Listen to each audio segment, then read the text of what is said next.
గజం భూమి 13,500 రూపాయలతో 151 గజాల భూమి 20 లక్షలు మాత్రమే. ఉగ్రవాదుల చొరబాట్లను కట్టడి చేసేందుకు బందోబస్తు నిర్వహిస్తున్న భారత సైనికుల మీద టెర్రరిస్టులు దొంగచాటు దాడి చేశారు. జమ్మూ కాశ్మీర్లో జరిగిన ఓ తాజా దాడిలో 5 జవాన్లు వీర మరణం పొందారు. ఇంతకీ ఈ దాడి ఎలా జరిగింది?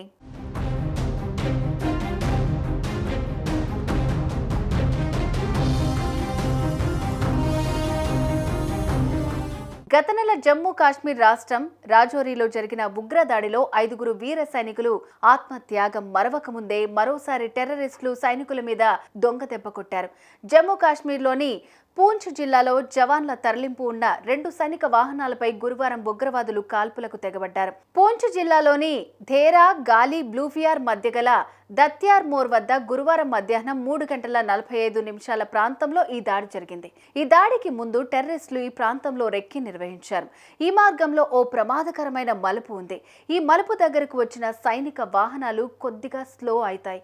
అయితే ఇది గమనించిన ముష్కరులు అక్కడి కొండల మీద నక్కారు. వాహనాల్లో స్లోగానే కాల్పులు ప్రారంభించేశారు. ఊహించిన ఈ పరిణామాన్ని గమనించిన సైనికులు క్షణాల్లో అలర్ట్ అయ్యారు. అయితే కొన్ని క్షణాల్లోనే బుల్లెట్ల వర్షంలా దూసుకొచ్చాయి. వాహనాల్లో ఉన్న 5 మంది వీర జవాన్ల శరీరాలకు తాకాయి. దాంతో వారి ప్రాణాలు గాల్లో కలిసిపోయాయి. అటు ఈ దాడికి తమదే బాధ్యత అని పాకిస్తాన్ కు చెందిన లష్కరే తోయిబా అనుబంధ సంస్థ పీపుల్స్ యాంటీ ఫ్యాసిస్ట్ ఫ్రంట్ ప్రకటించుకుంది.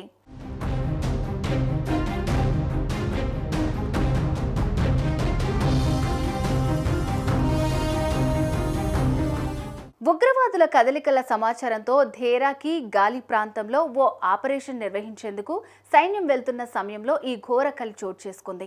అయితే భద్రతా బలగాలు వెంటనే అప్రమత్తమయ్యాయి. ఎదురు కాల్పులు ప్రారంభించాయి.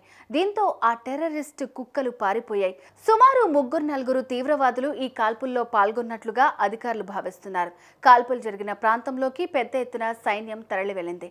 ఆ ప్రాంతంలో అణువణువును గాలిస్తోంది. అటు తీవ్రవాదులు తమ డెన్లోకి పారిపోయేందుకు వీలున్న అన్ని ప్రాంతాల్లో సైనికులు మోహరించారు.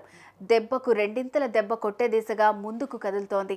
టెర్రరిస్టుల కదలికలు పసిగట్టేందుకు వేట కుక్కలతో పాటు డ్రోన్లను వినియోగిస్తోంది.